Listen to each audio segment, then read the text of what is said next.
Everybody, this is Rydo, and we're back with another recording of Hearthstone. Today is Friday, June 22nd. The Steam Summer Sale is going on right now, so I'm definitely distracted by that. I also woke up with horrible allergies in the air, so I'm having like a weird allergy sickness thing, a lot of coughing and such. So today's just not a good day for me in general. So we're gonna try and finish the accounts, the daily quests for the European account and the Americas account in this recording, and then that's gonna be it for the stream. So I just need to play spells, and that's what I'm looking at. I'm trying to go through the news too. Versus Jaina. Like the only game that's even come out so far is this game that's coming out, that's been announced, called Unavowed, which is a point-and-click demonic storyline game coming out on August 8th. Demonic is probably not even the right phrase because because that invokes the idea that it looks like agony when really it more looks like a Harry Potter type thing, and it's 2D pixel-y art style, so really nothing there. I don't have enough mana.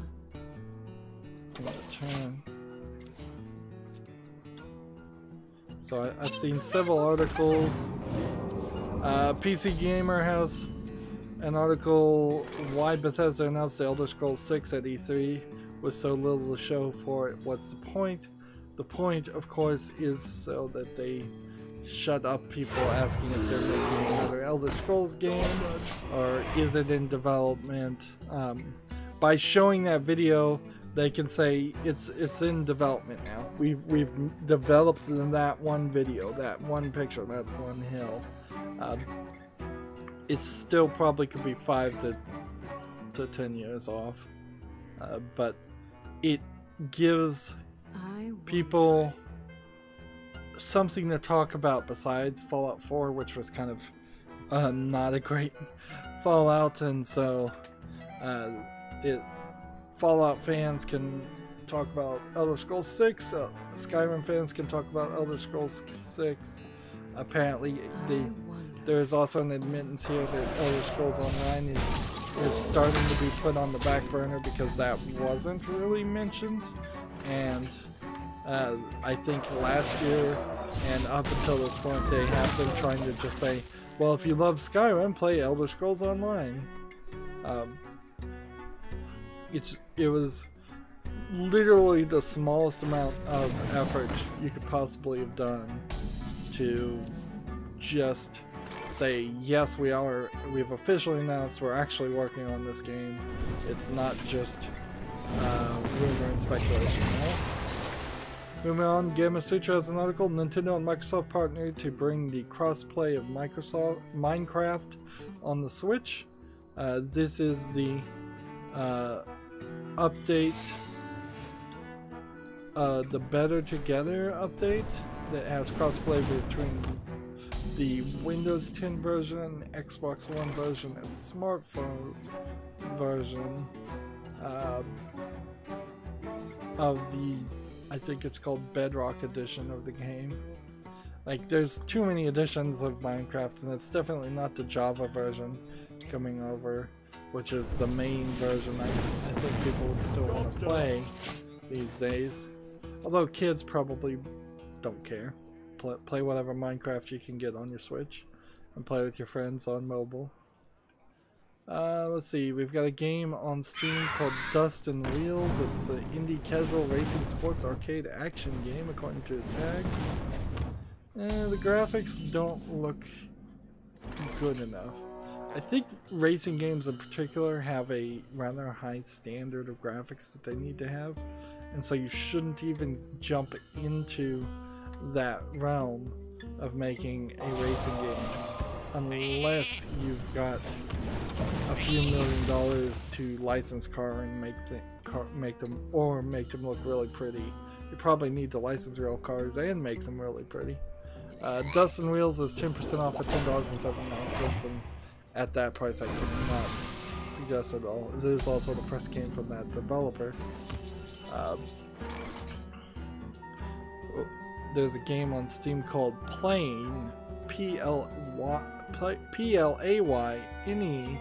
the meditation game, and it says it's an early access casual simulation, and it's showing you what is effectively just an asset flip of a plane with a fox and sometimes trees and sometimes fires, and this really is just the laziest of lazy asset flips, being sold kind of imaginatively as a meditation game instead of a real game. Meanwhile, though, in the real world, it's 10% off for $8.99, and I don't. There's like nothing here to say this is a real game. It's just not. It is a bunch of short asset flip experiments. It's the only game from this developer too. Let's see. Draw a card. And draw another card. Job's done. And in the turn, we've got a game called Space Hunt that is one of these first-person shooter asset flip games. Single player and co-op, it says 51% off for 49 cents. I think they probably got the price right on this. Space Hunt actually doesn't look too bad, but that's the problem, is that these asset flips now can look extremely good, but they only have to look extremely good for a 2-minute trailer, and then they can be very short and not really get called out. Moving on, PC Gamer has an article. PayPal closes the account of the active shooter publisher. Says it will not accept payments for activities that promote violence. So, the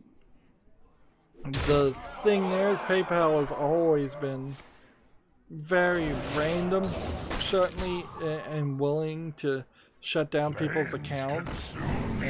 They don't want any trouble, and they cause a lot of trouble, certainly too.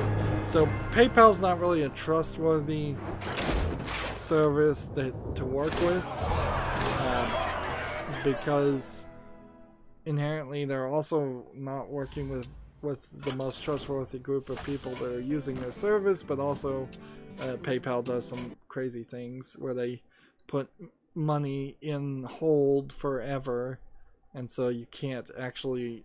A lot of people say have a project, they say PayPal me this money and I'll use that money to buy the materials and build this thing, and then PayPal will say, no, actually we're going to hold on to this money until you deliver the product, which is the right way to do business, certainly, is to have cash on hand to actually build and deliver a product before somebody pays for it. But a lot of projects don't work that way, and a lot of people know that the projects don't work that way to start off with.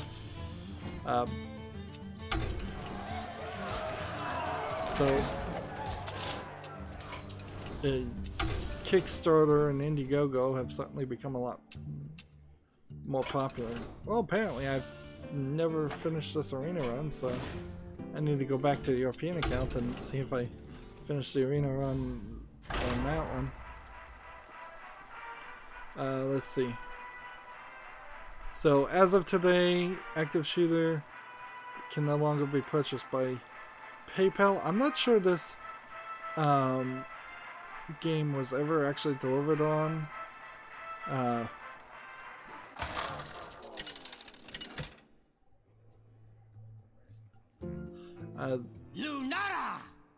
active shooter was previously banned from Steam before it was able to purchase. So, and Steam straight up said that the developer of this active shooter game was a troll. I've certainly seen people still talk about this on the mainstream actual news. So, like local news, I've seen it talked about. CNN, Fox News type things, I've seen it talked about. So, the main news was getting a lot of eyeballs by promoting and talking about this game, active shooter, that as far as I know was never actually Nature's blessings upon you.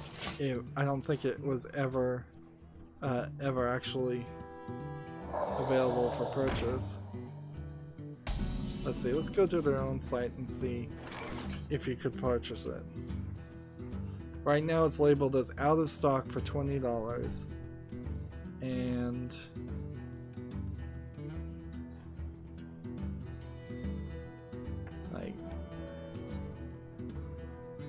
yeah, and this website's really simplistic.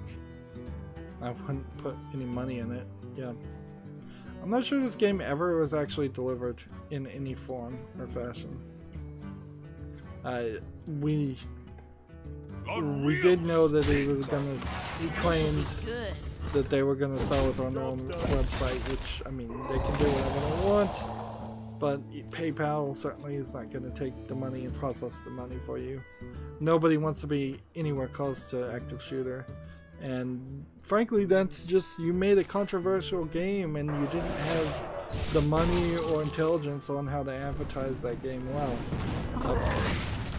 In a similar way, Yandere Simulator is kind of in the same place, where if Yandere Simulator ever gets finished, which I don't think it will be,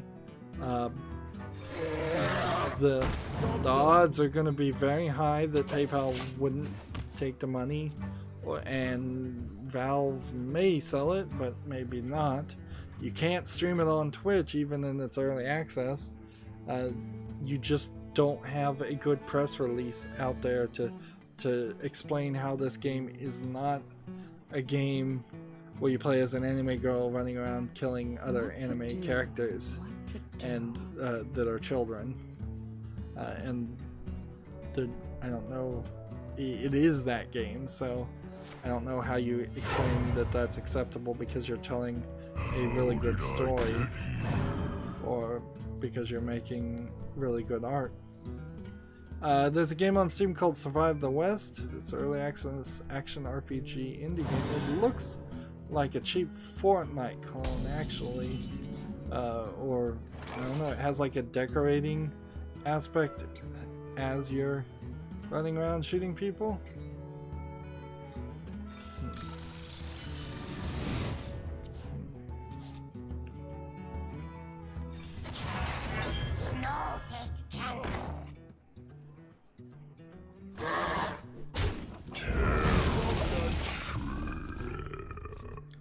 Yeah, I'm not sure.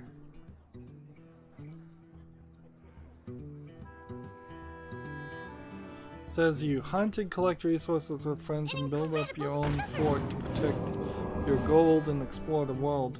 So it's kind of like a Conan the Exiles clone, or one of those survival games. It's early access, $34.99 with no discount. This game, Survive the West, and it's from a developer who's made one other game that hasn't ever gotten reviewed from June 12th, 2018, called Hunt with Friends. So yeah, I don't think I can recommend Survive the West.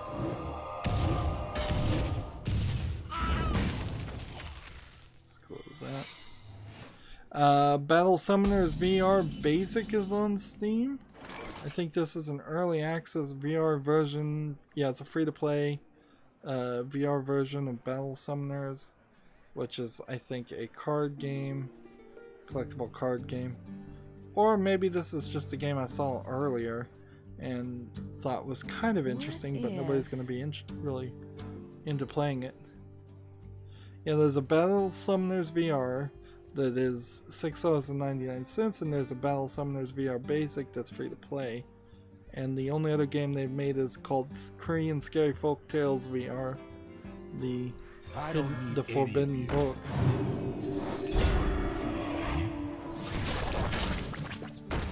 done.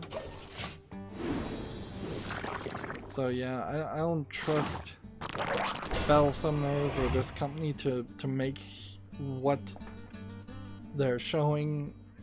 Like, it's probably the game they're showing, but it's probably also a very short experience, and it's got online multiplayer as that's probably the main gameplay mechanic, and that's not going to have work for very long. PC Gamer apparently decided to write an article or review for the game Lust for Darkness.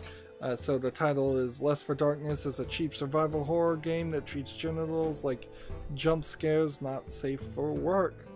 Lovecraft and sex cults can't save this cliched, immature mess. It seems like they certainly have a bias here. I'm not sure if it's a valid complaint or if this is just that they're sex negative in their bias. I don't think Lust for Darkness is really selling itself as anything other than this eyes wide shut cult of Cthulhu game that it is just covered in genitals everywhere and nudity everywhere. That's what every single trailer, every single picture has shown. So the only complaint I think that would be valid is to say that the game isn't fun or good. I don't think it's valid to say a game that sold itself as a full of nudity game has nudity in it. The final, I jumped down to the bottom article, and apparently they're not giving, PC Gamer's not giving it a score. Maybe they don't do that. It says, such a juvenile, shallow fascination with sex makes Lust for Darkness hard to take serious from the start. It fails to even attempt to explore the horrors of sexual trauma, anxiety, or taboos.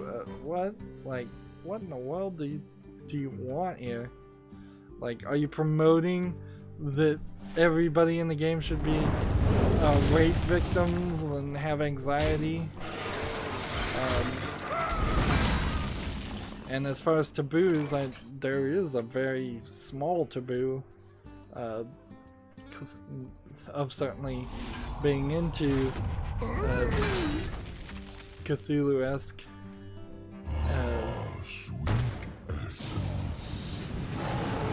This'll be good. Playing cards, but I'm also playing Arena, so I kind of like to win. Let's see. Instead, it banks on simple apprehension with doing it, TM, and organs involved to get a rise out of the players, but its clumsy arrangement of story, themes, puzzles, and stealth are flaccid and finished. So this guy, whoever wrote this article, seemed like they weren't going to be into this game. James Davenport didn't seem like he was going to be into the game from the first place, and I don't know why he would have been assigned this game, because I would argue this is, he certainly didn't enter it from an unbiased perspective, nor do I feel like he is criticizing it for things that would be valid. Meanwhile,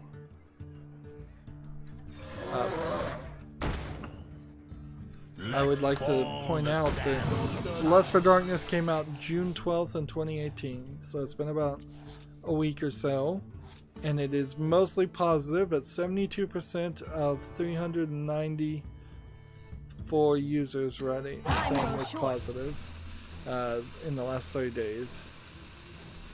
And the very first trailer tells you everything to expect from this game. The only thing I guess you could complain about is maybe if the trailer graphics and the regular graphics are. This was also definitely a game that streamers streamed and then had to do all the censoring. Let's look at some of the 123 negatives compared to the 337 positive reviews and see if I can see it. Here we have one for 2.4 hours, not recommended. Pretty tame adult content. Main story lasted 2 hours, mainly because the loading time required for each touch equals death monster. Also, you can spec anything you find, but 99% of it's useless waste of time. Scenery seemed nice, but was mostly running for my life. Some side story unlocked by finding stuff. I guess that gives you some more additional gameplay. Now, how about... Like, so yeah, it's not the best game ever. Didn't really expect it to be.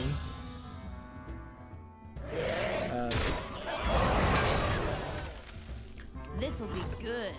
Just go ahead and like that. Next not recommended says kind of cool atmosphere. Lovecraftian horror game is pretty good in theory, but doesn't play out very well. Completely linear with cringy writing and a weak plot kind of defeats the purpose of the immersion. Next one says not bad game. Has a relatively nice concept and works with material of great potential. Unfortunately, the resulting game is boring and the gameplay is just as fun. So there's 3 negative not recommended reviews here that I can say are more on point and better by random people I just see on Steam than PC Gamer's review.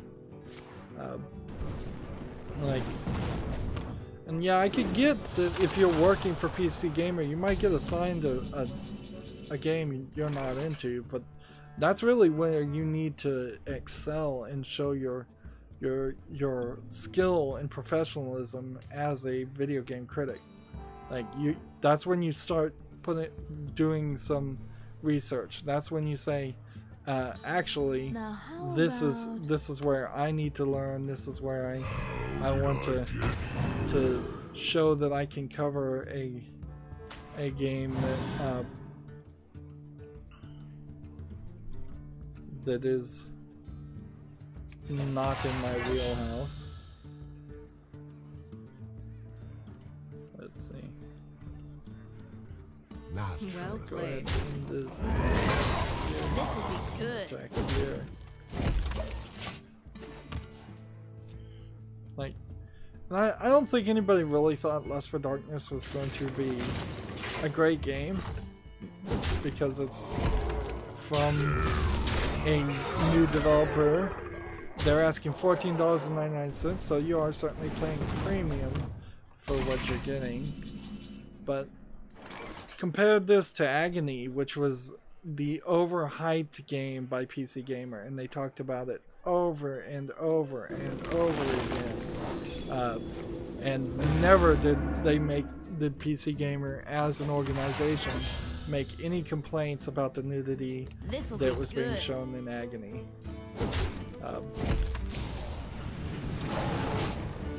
So, and more theory that Agony was paying PC Gamer to under the table, or was friends with the people who were writing articles at PC Gamer to promote that game, where here you have a very similar and arguably better game than Agony, just getting pooped on. And they might as well have not written an article if it was going to be written that badly.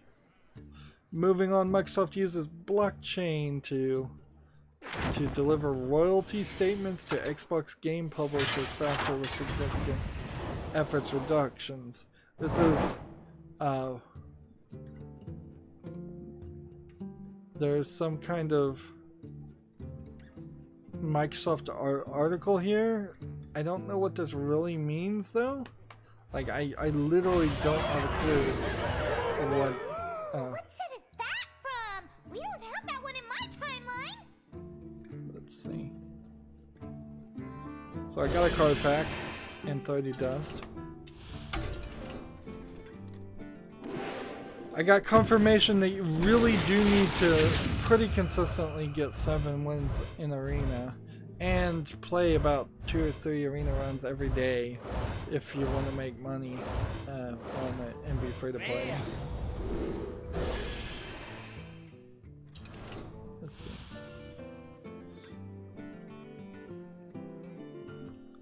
Yeah, I have no idea what this article is really means though. How are they using blockchain I guess they're just using the technology in the same way you might use like a BitTorrent technology.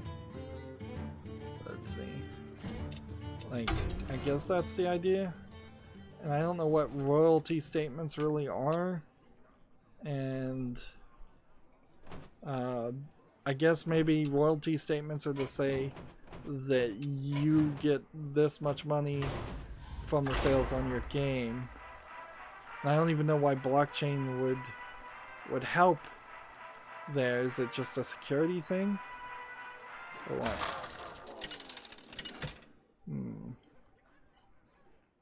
Let's see. Thrall versus Medivh. Game Master has an article, Bullet Girls Fantasia, single interrogation and double interrogation gameplay. This is one of those games where an anime girl gets tied up and you can molest them, I suppose is the right term there. Trying to interrogate them for information. I'm looking at an elf girl tied up by some kind of vines, and yeah, it's these groping mini games that are more and more getting popular. I think they're gonna have to go away though.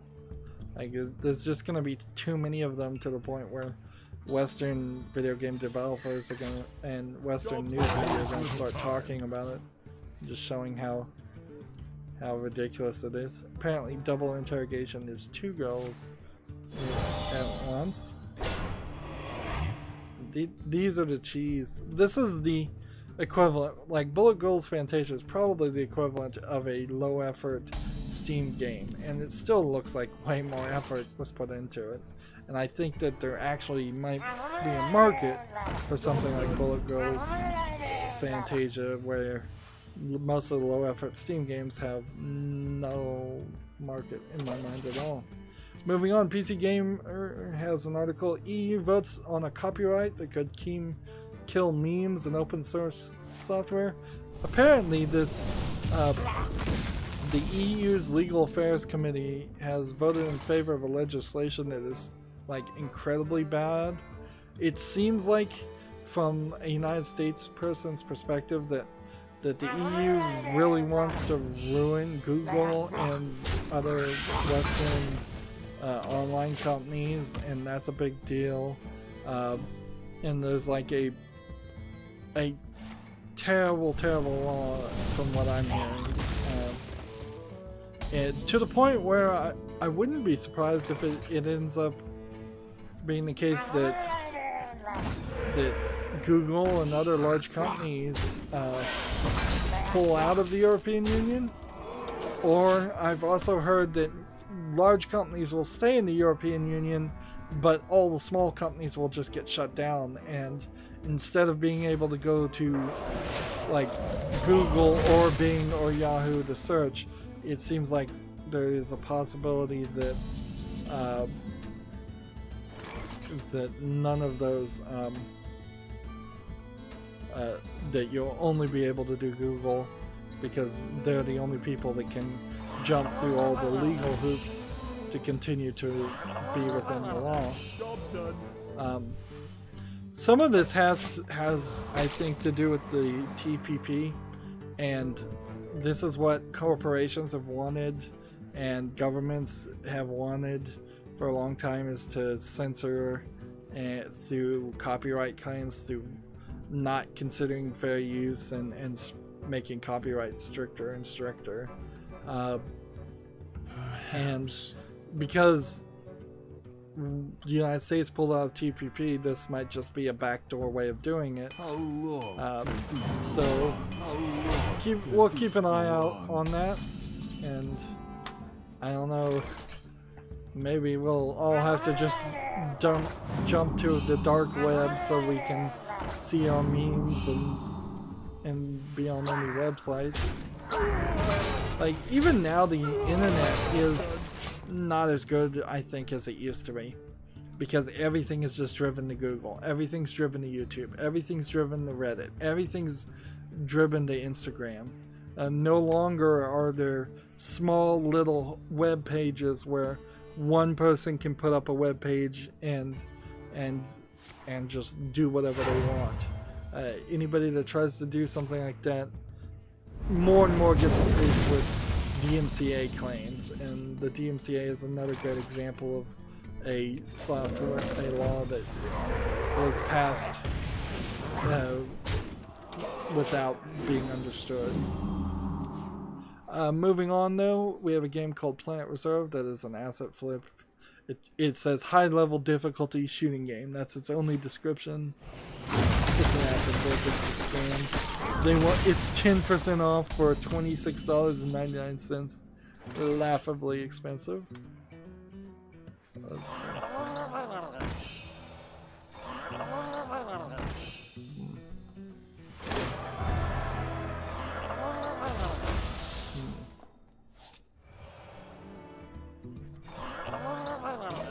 PC Gamer has an article that says leaks reveal Amazon Prime Day 2018 will see 36 hours of deals starting July 16th. So next month. Oh man, boy are they putting all the sales back to back, really.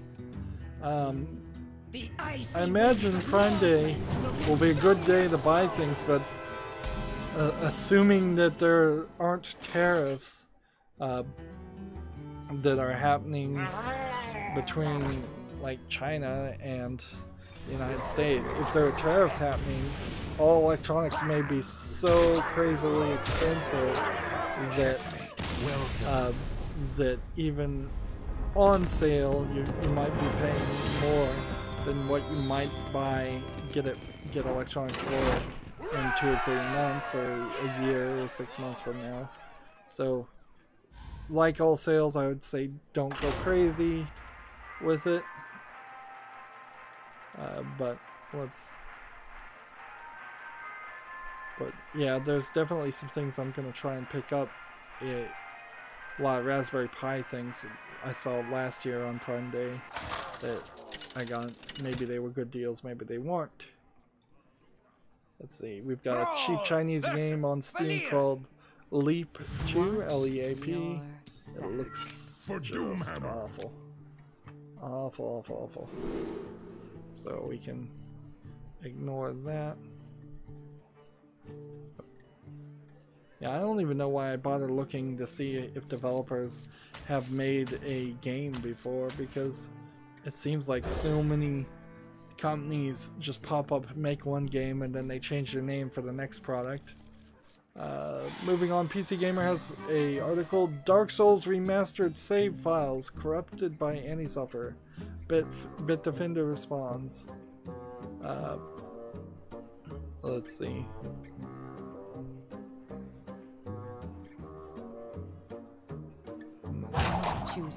They found the Dark Souls caches saved progress in games are not altered, and the process that tries to access them is being blocked from saving and loading because it's not signed by a trusted certificate. So it is Bandai Namco's fault. A Bitdefender representative tells us the Bitdefender anti-ransomware feature save files protects different users' files from being altered by applications that are not considered legitimate. And if it's not signed by a trusted certificate, I guess you could see that it wouldn't be considered legitimate unless, of course, there's the folder that are being monitored by Bitdefenders are listed under Protection tab, View Features, Save Files, the Safe Files tab, tile. Bitdefender says in order to allow Dark Souls to access and modify your save files, they're stored in a folder protected against ransomware attacks. Players should add the game's executable to the allowed in the application access, or remove the documents folder from the protected folders, which probably is not a good idea. Gotta keep on playing. So they tell you basically how to fix it.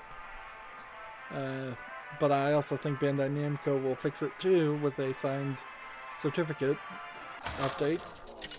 PC Gamer has an article. Discord adds a new Steam-like Games tab hub. Game tab will show you what your friends are up to and make it easier to join them across multiple channels and servers. Of course, I think the game itself would still have to integrate some kind of announcement to Discord that game has been launched and that's what you're playing. So yeah, I don't think it's gonna just automatically work for every single game that ever existed. Greetings, friend.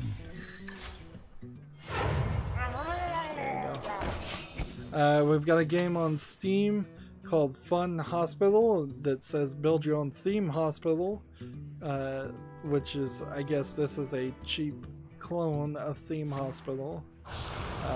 It's free to play and still rated mostly negative of the 10 user reviews that have been made, so yeah. Ignore Fun Hospital, even at free to play levels.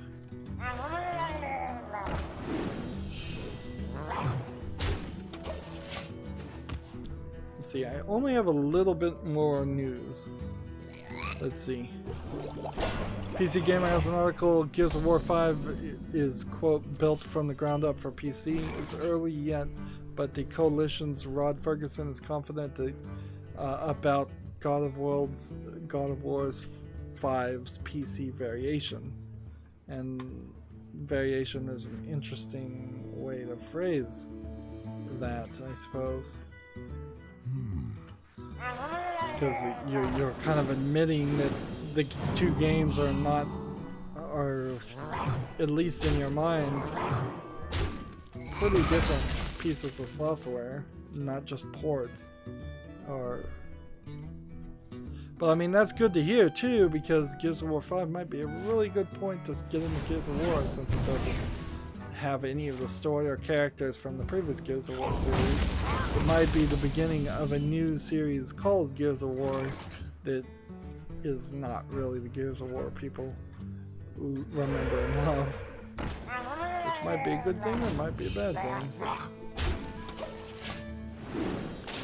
We have a game on Steam called The Blob's Fight. It looks pretty good, but it's a multiplayer only game. It's $14.99 and it's not that good looking.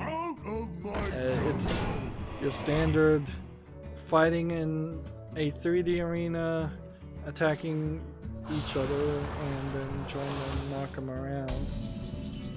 There's some slight uniqueness around the idea of playing something like an Agri-IO type game, because you're attacking the people and they're losing bits of their own body because of that. So yeah, I could see some ideas there. But for me, and I think for most people, you probably have something better like Gang Beasts. And interestingly enough, the studio, the Steam just didn't work. Steam, of course, being rather buggy as usual during a summer sale. Let's see, we've got a game called Limbs, L-E-M-S. On Steam it says it's an early access indie VR arcade platformer. It doesn't look terrible, but it does kind of feel like it's an asset flip idea to make a platform game. Of course, you're using VR, so the VR hands are the things, are the platforms. So you're kind of controlling a limit, you're helping a lemming, or the equivalent of a lemming, move from one point to the other. I don't see why this works better, however, as a VR game, when it could just be a standard game, regular game. Limbs is 10% off of $16.19, which is really expensive. The idea is a half-thought through idea, I'd say. Not terrible, not great. It has a free demo, if that means anything.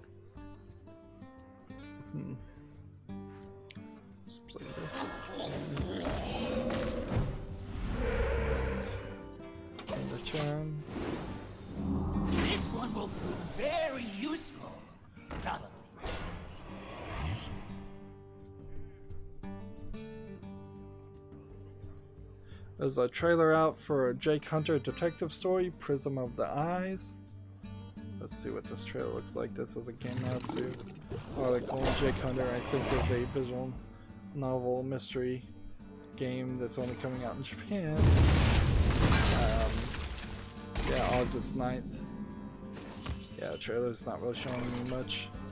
Most Japanese trailers don't.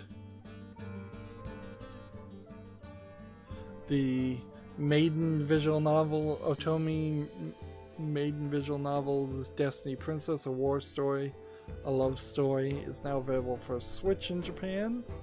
So a lot of these are coming out. I wonder if there was reasons for that, or if that's just how the random occurrence happened. Let's just hit them.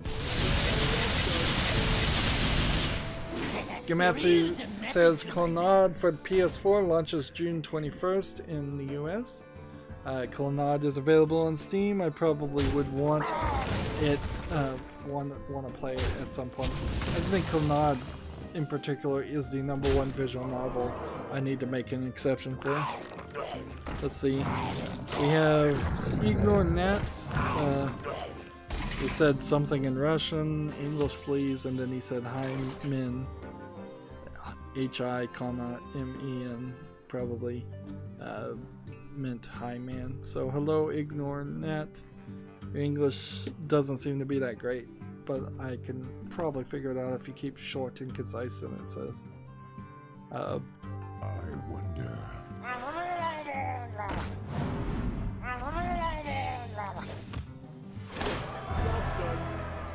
Oops, if I had just not clicked this so fast, I could have played this. I really should. Super Neptunia RPG details, Chrome and Farron, so a couple more characters for the Super Neptunia RPG, due out for the PS4 September 27th in Japan, and the PS4 and Switch sometime in the fall for North America and Europe. Like, I never get any story about South American releases. Like, I don't think there's enough of a market there. I don't think the market's super stable in South America. Of course, I'm talking about a whole continent there. I'm sure there are a few stable countries in South America, but probably not enough of them to make it worth the effort. I need to play one more one-mana character. So we have a game called Gravity Well. It doesn't look amazingly good, but it depending on the price might be alright. It's an action indie puzzle platformer sci-fi game. I've seen a lot of these. It's 15% off for $6.79. I'm feeling a little generous, so I'll wishlist this until I see some games, some reviews. That is one of the things for the Steam Summer Sale I probably need to do, is list everything on my wish list just by rating, and go back and look at games that are rated poorly, mostly negative, and say, is there a reason why this game is still staying on my list when the entire Steam community is saying it's not worth buying? Let's see. Here we have an 8-bit game called Kaiju Big Battle Fido Fantasy. It's like an 8-bit RPG Maker game. It's coming soon, but you can get the demo now. What to do? It might be something, but I don't think so. I think this is probably going to end up just being another, like, troll game. Yeah. Like the other game that this developer has made is C. Kane for, I assume, Citizen Kane. So yeah, this sounds like a troll developer. So yeah, I'm not interested in Kaiju Big Battle Fido Fantasy. Game & Switch has an article. PlayerUnknown Battlegrounds introduces a paid event pass. Someone asked me about PUBG during the summer sale stream, asked if it was dying, and I'm like, I don't think it's growing. I think slowly die, certainly, but I also don't think it's going to die immediately. I think Battle Royale modes have made their impact and they're going to stay that way. So introducing a paid events pass maybe is a way to squeeze some more money out of the people still playing PUBG. Like, the events pass is a 4-week limited time add-on that players can purchase for $9.99, but the goal seems to be encouraging players to complete challenges on the daily and weekly timescale and leveling up, which that's just daily quests. Why would somebody pay $10 for 4 weeks of daily quests when most games give those to you for free?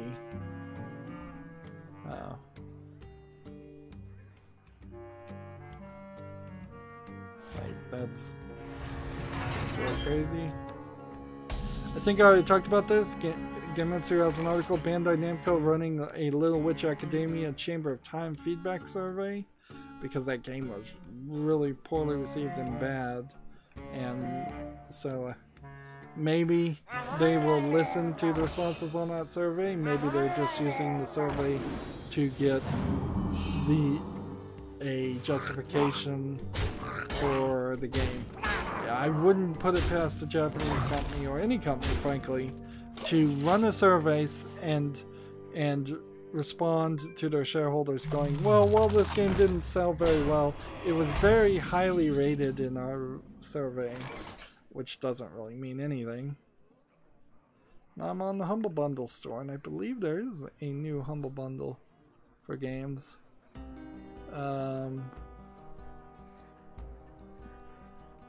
Doesn't seem like it. Let me reload the page.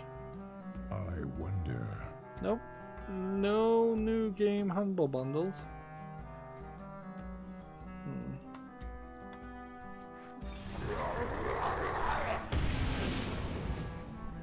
Let's do this.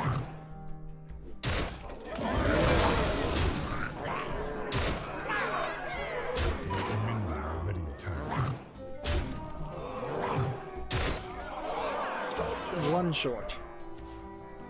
Let's see.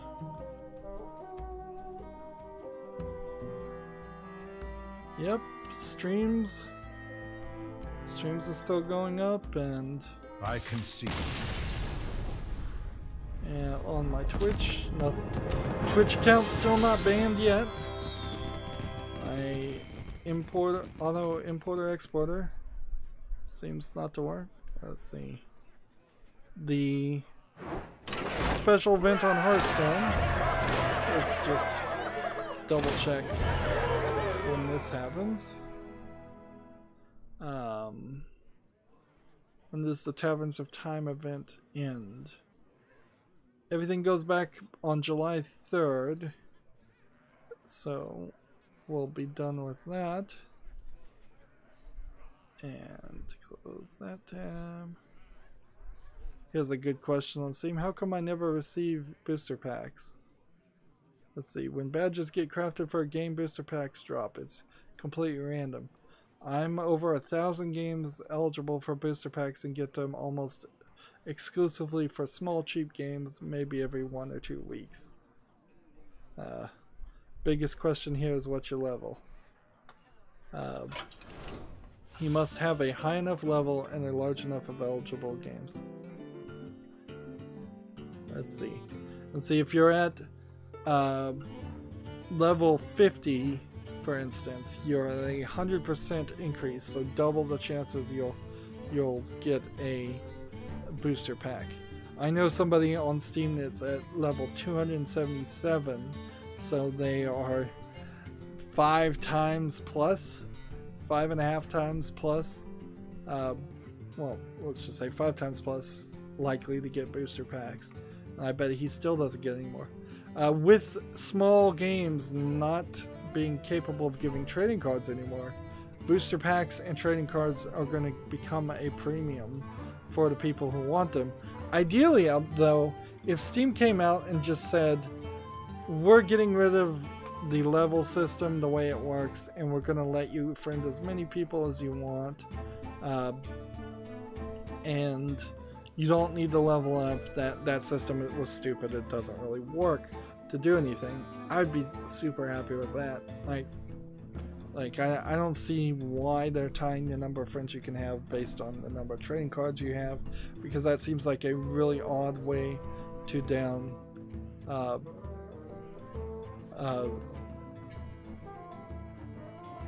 it's a ridiculous way to determine whether somebody owns enough games to really be friending as many people as Steam thinks they should be.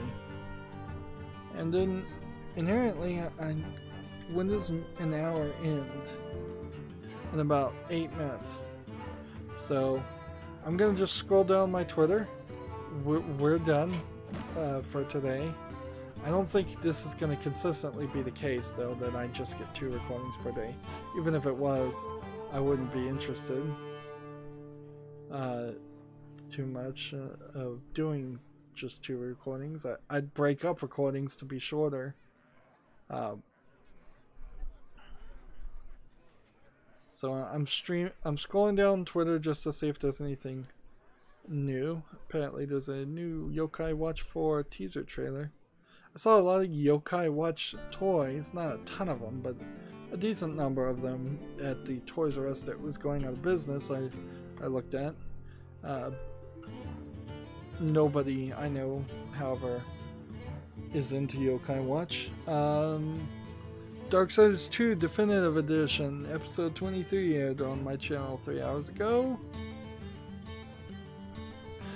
I skipped over a lot of what's on Steam games that were just like Arkanoid clones. Things that even from the beginning I could see they weren't worth talking about.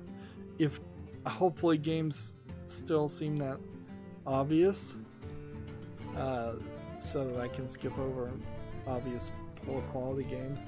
This was a better couple of hours of streaming because of the fact that I wasn't hitting the same annoying bad games over and over again, or a ton of bad games.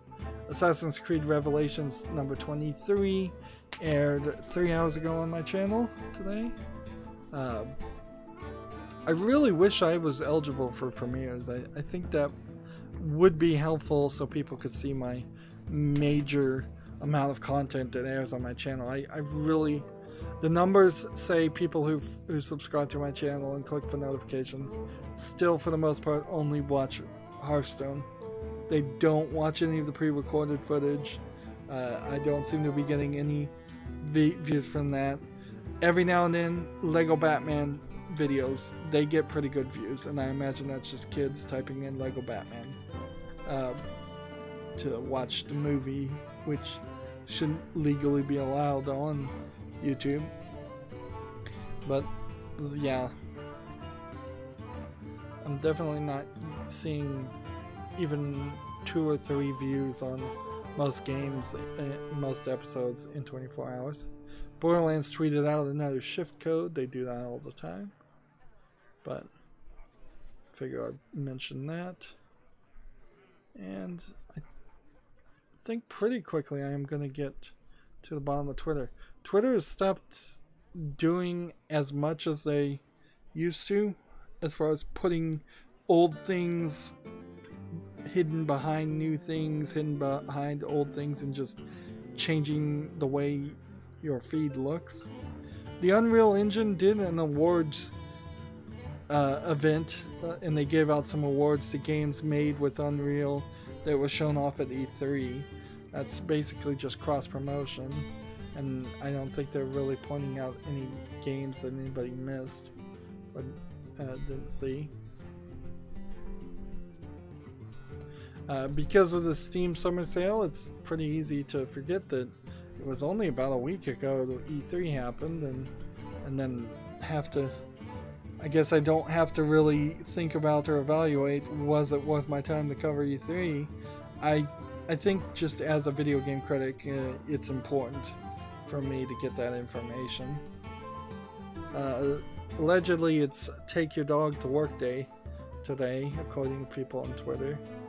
Like, who knows how well that will work. Let's see. scrolling down, not doing anything. This is the reason. A Disaster Report 4 Plus Summer Memories launches October 25th in Japan. I really wish they'd make a Western version of that game, because they've said they're not going to bring it to the West. That they feel like it's just too personal of a story for the Japanese people, because it's a story about a Japanese earthquake, a disaster of some sort happening, and people surviving from that. But if they're not going to bring it over because of cultural differences, I would like them to make a Western version of that game, or license it to somebody. And I wouldn't want the United States Western version of Disaster Report to be everybody grabs their guns and starts shooting each other. I guess The Division could be argued as the equivalent of a Western Disaster Report game. I heard rumors that they're going to try and make a new Star Trek TV series starring Patrick Stewart, Jean-Luc Picard. He's old, but I mean, I could see him maybe as an admiral, but I don't think he can do all the speeches. I think you're asking for trouble. He might go for 2 or 3 seasons and just be so burnt out or exhausted at that point. But whatever they try to do, including Jean-Luc Picard, it's probably a good idea to bring back Star Trek and make it successful. The remake of Star Trek, the movie, happened about 9 years ago, so it's not even, which is crazy to think about. I would have said it would have been 2 or 3. So that whole reboot of the TV series kind of at this point didn't work as well as I think they wanted. It's a shame. I think you probably would have wanted to do the reboot of the TV series and then have all those actors sign on to do a remake of the original series, Captain Kirk and such, not the Next Generation Jean-Luc Picard. If you had had an introductory movie and then had the TV series, that would have been good. Or if you'd done the TV series and then made the movies later, that probably would have been even better. You probably get more money making a movie off a popular remake of Star Trek than you do making a remake of a Star Trek movie series. Well, I'm at the end of my Twitter. Like I've been said the Twitter is kind of acting differently now. I'll mess with the text a little bit more. Sorry for the white background. There's some weird coding in there, definitely. And I'm not sure I'm going to actually get it to work. That's it for this recording. As always, I ask you to like, share, subscribe, comment, and watch every second of my videos. If you want to friend or follow me on any social media sites, there's a bunch of links down below in the description box. And if you want to support me, I'm asking everybody right now during the Steam Summer Sale to friend me and gift me a game or a gift card on Steam. Thank you for watching. Have a good evening.